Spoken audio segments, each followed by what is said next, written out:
Hi, beautiful.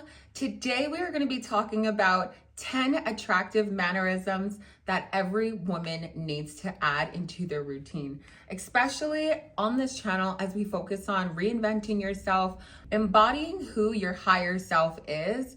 What does she exude? How does she carry herself? These 10 things are really going to help shaping you up for who you want to become, because they are often overlooked due to self-doubt, low self-esteem, low confidence, and I have been there. And these 10 tips actually helped me exude more confidence, become more attractive and charming, especially when I was in my dating phase. This helped a lot. Don't forget to join the community, like this video, subscribe, and share it to one of the girlies that may need this advice, because why not evolve? Why not become your hottest, most confident self and feel so good about yourself that nobody else's opinion of you matters? Because usually when you think of how people perceive you and what they're going to say about you, it holds you back from you just being you just being free and open. And this year, we're trying to change that. We're trying to be more in tune with who we are, who we want to become, and only how we see ourselves, treat ourselves, what we do for ourselves matters. Number one is going to be a radiant smile. Now, I'm sure you're thinking, wow, she has such a beautiful smile. But if you come up close, I have a gap in my smile. And for so long, this is how I would smile. And yes, I'm letting my eyes do the smiling for me, but I also can come off really intimidating or unapproachable, missing out on many opportunities. One thing you should know about yourself is God put you on this planet on purpose, like for you to be unique and accept yourself, not for other people to tell you that you're beautiful or that you're this or that you're that, but for when you look in the mirror and you choose that you are enough. What God gave you is enough. Your smile doesn't have to be perfect, but who you are and how you feel about yourself matters the most. And for so long, I would always smile with my mouth closed because I wasn't confident with who I was, and I was really just hard on myself for this gap. I could, if I wanted to, change my teeth, but I noticed that if I needed to do all these things before I wanted to start my YouTube channel or go out on a date or think that I needed to pack on a bunch of makeup, let it be the distraction of my teeth and my smile, then I would be wrong. I would be held back for so long. Don't forget to smile. Your smile is beautiful. One thing I do is after drinking coffee, I brush my teeth and I make sure to keep up with going to the dentist so that they can take care of my teeth, take care of my oral health. And I do maintain my oral health in between cleaning sessions at the dentist. So don't forget to smile. It says a lot about you. It exudes so much confidence and so much attraction to your smile. You are so beautiful. And I just want you to know that now that we're hopping into number two. Number two is going to be your confident posture. A lot of us are like this, and I've mentioned this a lot of times in my video, that now that we have cell phones and we are so distracted, we don't really realize that we're always hinged over. A lot of people work from home or just work from a desk, and they don't really realize their posture is actually deteriorating every single day. And eventually, by the time you're 40, 50, you're going to have terrible posture. You're going to have a lower back that aches. You're just not going to feel comfortable and confident about yourself. Your posture can do wonders for you. Even if you're not confident or you're not feeling yourself that day, by pulling your shoulders back and carrying yourself in a way that you know yourself.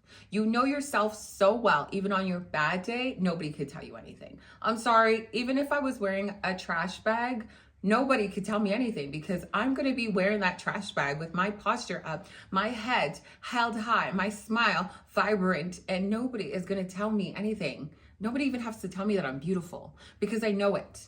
You got to know it from the inside, right? So we're going to fix the posture, because too often, and if you have a friend that you know their posture is lacking, send them this video, because we need to fix our posture. Like, it's just getting out of hand now. Attention as you're walking or driving. There are people that are looking on their phones, head down all the time. I'm pretty sure I've done it many times, and I try and remind myself as often as possible to keep my head up, especially if I'm crossing the street, to be more vigilant and aware of my surroundings, because so many things are happening around you. Being present in the moment of where you are, what you're doing is so important. It could be life and death crucial. So let's pay attention more to that posture. If you are on a date and you have your posture back, you look so confident, so sexy and in tune with who you are. And if that person thinks that you're too much, they're just not meant for you. If people think you're too much because you have good posture, they're not meant for you. You should not be anymore belittling yourself to fit somebody else's dream or standard of what you should be. This journey, this platform is going to be teaching you that you need to become so self-aware of yourself that nobody else has the power to shape you. Number 3 is going to be a polished environment. So when I was in my dating phase, I remember a guy had asked me out for a coffee. And since my main 9 to 5 is coaching women in the gym, I'm always in gym clothes. So he had asked me, do you ever wear anything else other than comfortable gym clothes? Like, I'm wearing nice gym clothes, but everywhere I go. And he's just like, I just think that you could dress a little better or just add a little bit more effort every now and then into your appearance. And especially if you're looking to date, or if you're in a relationship and all you do is wear baggy clothes or unflattering clothes or just hot mess all the time around your partner, eventually, there's people who are supposed to love you, but when you just stop taking care of yourself or putting effort into yourself, that's when you need to check yourself and realize that you could put a little bit more oomph into your wardrobe and to how your appearance looks. I preferably don't like too many rips and holes in my outfit, and I don't wear dirty shoes. I talk about that all the time. If I'm looking down at a man and his shoes are dirty, I'm just like, you could have just bought a new one, especially if we're on a date. How you carry yourself is going to show a lot about your home, your environment, your mindset, your mental well-being. Because if you just look like a mess and you're always just surviving, I'm going to say that is the word, surviving, because I've been there. I've looked like I'm just surviving, then you're going to look like you're surviving, and at that point, no one's going to take you seriously. Number 4 is going to be subtle elegance. And I think this is so important because those little minor details to you can add up and do wonders. Now, one thing I really don't like to see, and I was corrected at a very young age, was chewing gum noticeably. I don't actually chew gum now because as a trainer, I've noticed for myself, if I'm chewing gum, it just opens up my stomach to think that I'm eating, and then I become gassy because there's no food actually going down into the necessary organ. But maybe just replace your gum with breath mints or a nice spray or just mouthwash or doing a really good brushing, or just be cautious of what you're eating. I always have breath mint in my car. I also have gum, but it's my last resort. If you see somebody just chewing gum like this, yes, yeah. Do you think that's attractive? Because I really don't think that's attractive.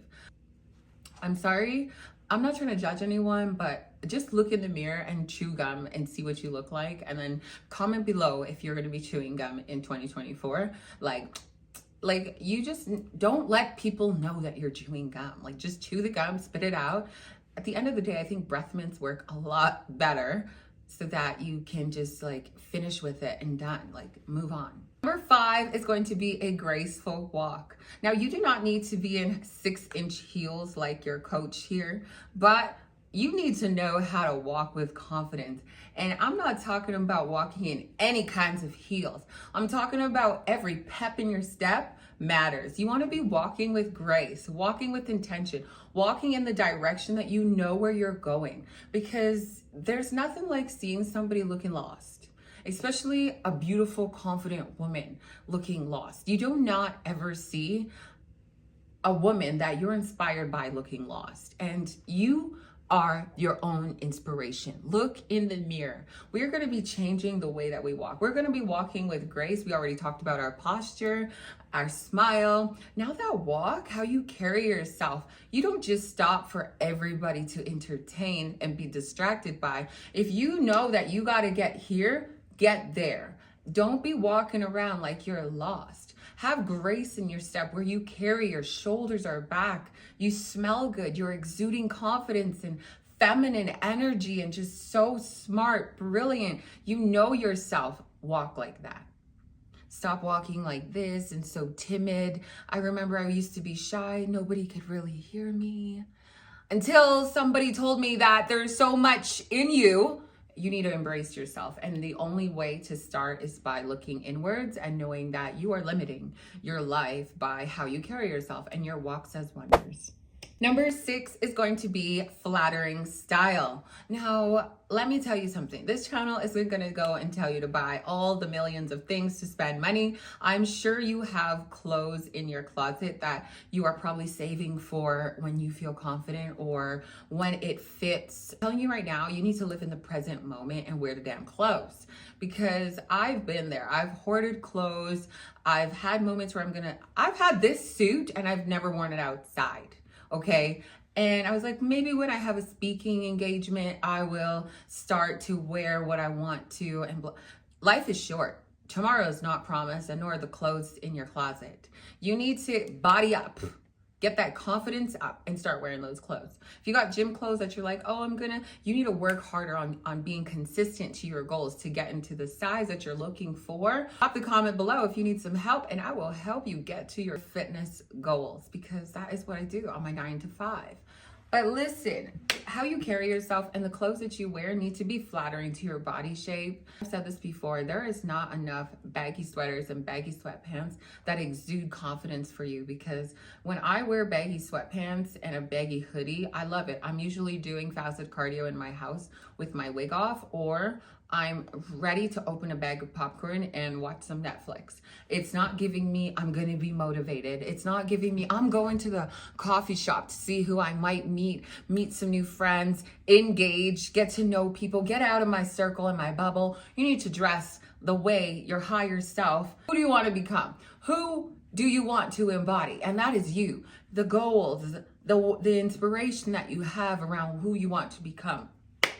I threw out a lot of my baggy clothes and my unflattering clothes, so I had less options, and I replaced it with cuter, chill clothes. But when I'm going out, I got to put more effort into my appearance, and so do you. And another thing, let's stop wearing so much black. Oh my God, my closet is full with black, and my partner was like, we're not buying any more black for you. You need to start wearing colors, pops of colors, and standing out of your confidence in who you are.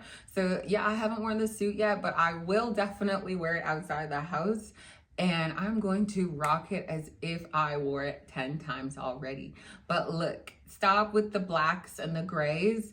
Life is to be lived, and you need to go and live in some color and energy in your life. I just gave it to you. Run with it. Number 7 is going to be your hair. Now, there is nothing like seeing a girl look like she just ran out of the house to go to the job, because there's many times where I had to stop at stores and the cashier or just the employee just looked like she woke up. The mata is still in the eyes. The hair is just crazy, like she just put in a ponytail. You need to put effort into your appearance, and your hair makes a world of a difference. Now, on my list of 10 does not have makeup on it. I didn't say put a whole face of makeup on. I said be confident with your smile. I said your appearance matters. Comb your hair with a comb or a brush. It takes 2 seconds. Then put it back. But do not just wake up out of bed with bedhead and just think, oh my God, I'm gonna go in through the day. You need to prioritize getting up a little bit early so that you can put more effort into yourself. What does your higher self look like? When you're reinventing yourself, you're not trying to be like anybody else.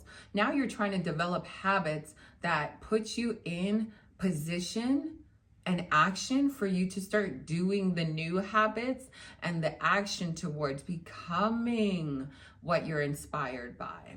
I've been inspired by Haley Gamba. I've been inspired by Jasmine, I can't remember her last name, but these women I've looked up to for so long until I realized that yes, I'm taking in their information of how they're trying to help me, but I'm not putting in the action for who I want to become. 4 years later, here I am sitting in this purpose of walking in intention and doing the things that are little by little adding up, the micro habits that actually add up to those macro results that you're looking for and who you want to become. Number 8 is going to be subdue presence. And I think this is so important to embody your main character. Being the main character, the center of attention, without dragging or making a crazy amount of noise just to get it. I was in relationships that actually made me diminish my self-esteem and my confidence and my self-worth, that because I didn't get attention in that relationship, I looked for it outwards. I looked for it on the outside from other men, from external sources. And until I really realized that I don't need attention, I don't need lustful attention. I needed to be with the right man that loves me more than my looks and my image. My man loves me for my mindset and how disciplined I am, how brilliant and smart and a go-getter I am. The looks are a plus, but I had to really realize that I needed to be around people who aren't lusting for my looks or for who I am. They don't even lust for me. And oftentimes we're just caught off guard by, wow, this person smiled at me, or this person you need to know yourself so well that you are not turned and distracted by just anybody doing anything for you or saying that you're beautiful, saying that, oh, you have a nice body. Like, okay, my purpose is to help women. So I only care for women. 90% of my audience is here for me to help them. I stopped posting and seeking attention for men. You don't need to be loud. You don't need to be outrageous. You don't need to be extra. You don't need to be doing the most. You just need to know yourself so well. Who do you exude? Like, what does your higher self look like? And are you exuding the behavior of how she would carry herself? Because if your higher self is somebody who walks into a room without having to speak, she appears confident, sexy, grown, and set within her ways, you don't need to open your mouth. You don't need to arch your back. You don't need to pop your chest. I don't even need to have cleavage. I could be wearing a garbage bag. I'm telling you. You don't need to be doing the most to get good amount of attention. And I know a lot of people, I had this one question on my YouTube channel about when I got my boobs done, did I get more attention? I wasn't getting my boobs done for more attention in the first place. I was getting my boobs done because I wanted them to fit my body shape as a professional athlete. And I knew it would help me on stage and benefit me on stage, as I do have a muscular physique underneath this set. I didn't care about what kind of attention men are going to give me, because at the end of the day, if I'm walking in my purpose, I'm doing everything I love, I make my own money the right way, God is good. I wake up every single day grateful, even with a new set of titties. None of it ever mattered about a man. Mine is going to be discerning interactions. So for so long, I told myself, Shen, do not be entertaining anything that doesn't serve you or align. I tell that to a lot of my friends, and I'm sure you've heard it on this channel before. And if you haven't already watched any of my videos, don't forget to like this one, subscribe to the channel, and just check out the rest of my videos, because there are so many helpful and useful tips that will transform your life. Learning interactions. Stop giving everybody your time and attention. A woman that embodies confidence and structure and very self-secure with herself doesn't just give anybody attention. Oh, when I was in Miami or just in any damn city, I hate when people are catcalling me, like, oh, mama, hot mama. Like, I'm not turning my head for you because that's disgusting. When I was maybe 18, I loved it because I didn't know any better. But if you are under 20 and you're so flattered by anybody stopping you on the street, I'm telling you right now, be invested in you, your skills, your business, your purpose, and growing into your higher self. Because none of that catcalling is going to pay your bills when you're 25 plus and you want to buy a house and you want to buy a car and you want to do nice things and travel. Let that catcalling go. Stop being entertained and distracted by people, things, places that don't serve you. I don't go to places that don't serve me. You need to be more selective and read the room, read people, read their intentions. Usually how they talk to you in the first 5 minutes show you their direct intention of how they're speaking to you. If I'm speaking to a woman and she's bad-mouthing her friends or bad-mouthing her life and people, then I don't want you around me because I can't imagine what you would do or say about me if I wasn't there. Especially if people bad-mouth their friends and family, it says a lot about their character, and I don't want you around me. If it doesn't align, don't force it because God is always giving you greater than what you expect. And number 10 is going to be the best one that we really need to work harder at this year, especially if we want to reinvent ourselves and become our best version. It's going to be your authentic self. Now, we're not trying to be the copycat or trying to be like somebody else or look like somebody else. You're not trying to be like me. You don't need to be. God uniquely put a plan and purpose over your life and your beautiful life, your beautiful self, your image, who you are. You are enough. I want to tell you that right now. You are enough. And so often we're so hard on ourselves that what we see in the mirror, we often tell ourselves that it's not good enough, that we're not worth enough, that we are not beautiful or attractive or deserving of good things. And you just need to start showing up as yourself. I know many of you want to start a YouTube channel and you haven't already started. I started this YouTube channel this year to become the best version of me and bring you along with the tips that I've done for the last 4 years. And finally, I've gained the confidence to put myself in front of a screen because my clients told me that they wanted more of me on here. But I want you to know that unless you start to believe that every day in yourself and take the actions forward, you're going to be limiting your life. You're going to be limiting all the dreams and goals that you have, and they are not impossible. Whatever you want for yourself is not impossible. You don't need to be like anyone but yourself. This journey is so important for you to spend more time in finding out who you are, what you like, what's on your palette, creating those non-negotiables, good habits, things that serve you, and only go from there. Don't forget to hit that like button, the subscribe button, and the post notification button.